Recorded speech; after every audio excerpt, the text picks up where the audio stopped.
সম্মানিত দর্শক আসসালামু আলাইকুম। আশা করি আল্লাহ তাআলার অশেষ রহমতে সকলে খুব ভালো আছেন। গত ২-৩ দিন যাবৎ আমার ছাগল গরুগুলো অরুচিতে ভুগছে। দেখতেই পারছেন যে এখন বিকেল বেলা হয়ে এসেছে কিন্তু ছাগলগুলোর একদমই পেট ভরেনি।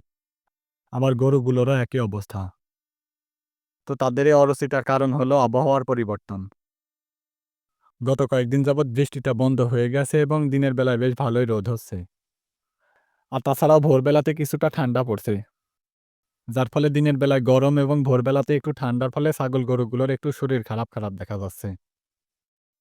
যার ফলে তাদের খাওয়া-দাওয়ার প্রতি তেমন একটা টান নেই বললেই চলে।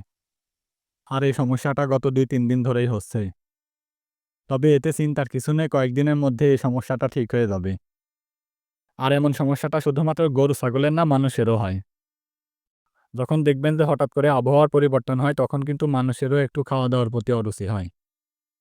তেমনি ছাগল গরুগুলো ৩-৪ দিন ধরে একটু অরুচি হয়েছে, আশা করছি কয়েকদিনের মধ্যেই ঠিক হয়ে যাবে।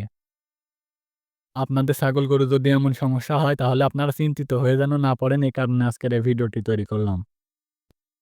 এ সময় সব ধরনের পশু-পাখিরই একটু শরীর খারাপ হতে পারে কিংবা খাওয়া-দাওয়ার প্রতি অরুচি হতে পারে।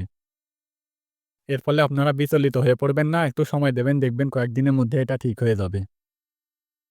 তবে আপনারা একটা বিষয় লক্ষ্য রাখবেন যে আপনার ছাগল-গরু অসুস্থ হয়েছে কিনা। যদি সুস্থ থাকার পরও খাওয়া-দাওয়ার প্রতি একটু অরুচি হয় তাহলে আপনারা চিন্তিত হবেন না। দেখবেন কয়েকদিনের মধ্যে এটা আপনা-আপনি ঠিক হয়ে যাবে। আর আপনাদের মাথায় হয়তোবা একটা প্রশ্ন আসতে পারে যে আমি গত ২ দিন কি জন্য ভিডিও আপলোড করিনি। তো গত পরশুদিন ভিডিও আপলোড না করতে পারার কারণ হলো আমার বেস্ট ফ্রেন্ডের বিয়ের কারণে আমি একটু ব্যস্ত রয়েছি। তো পরশুদিন আমি তার সঙ্গে একটু বাজারে গিয়েছিলাম কেনাকাটা করার জন্য। আর সেখান থেকে আসতে আমার অনেকটা রাত হয়ে গিয়েছিল, যে কারণে আমি ভিডিও আপলোড করতে পারিনি। আর গতকালকে ভিডিও আপলোড করতে না পারার কারণ হলো আমার খালাতো বোন খুবই অসুস্থ এবং রাজশাহীতে ভর্তি রয়েছে। তো হঠাৎ করে কালকে বিকেল বেলায় আমার কাছে খবর আসলো যে আমার বোনের রক্তের প্রয়োজন। তো তখনই আমি আমার কাজকর্ম ফেলে রেখে রাজশাহীর উদ্দেশ্যে বেরিয়ে পড়লাম আমার খালাতো বোনকে রক্ত দেওয়ার জন্য। তো রাজশাহীতে গিয়ে আমার পৌঁছাতে রাত ১০টা বেজে গিয়েছিল। এবং তাকে এক ব্যাগ রক্ত দেওয়ার পরে আমি রাতটা ওখানেই কাটিয়ে সকালবেলাতে আবার বাড়িতে এসেছি। যে কারণে আমি গতকালকেও ভিডিও আপলোড করতে পারিনি। আর গত ২ দিন ভিডিও আপলোড করতে না পারার কারণে আমি আন্তরিকভাবে দুঃখিত। তো এই কথাটা বলার উদ্দেশ্য হলো আপনারা যারা ২-১ জন আমার নিয়মিত ভিউয়ার্স রয়েছেন তারা হয়তো চিন্তা করছেন যে আমি ভিডিও কেন আপলোড করছি না। এজন্যই আপনাদেরকে কারণটা জানিয়ে দিলাম। তবে আশা করছি আপনারা আমার সমস্যাটা বুঝতে পারবেন। তো আপনারা সকলে আমার খালাতো বোনের জন্য দোয়া করবেন যেন সে তাড়াতাড়ি সুস্থ হয়ে ওঠে।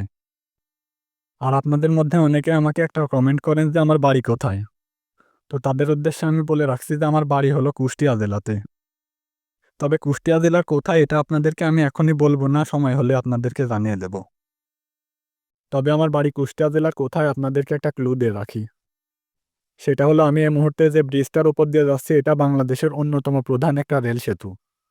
যেটা পদ্মা নদীর ওপরে অবস্থিত এবং পাবনা ও কুষ্টিয়া জেলার মধ্যে সংযোগ স্থাপন করেছে।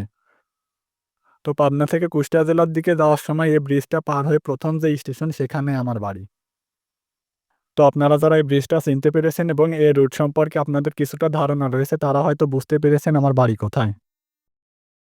তো যাই হোক, আপনাদের সকলের সুস্বাস্থ্য কামনা করে ভিডিওটিকে এখানেই শেষ করে দিলাম। সকলে খুব ভালো থাকবেন, সুস্থ থাকবেন। আসসালামু আলাইকুম।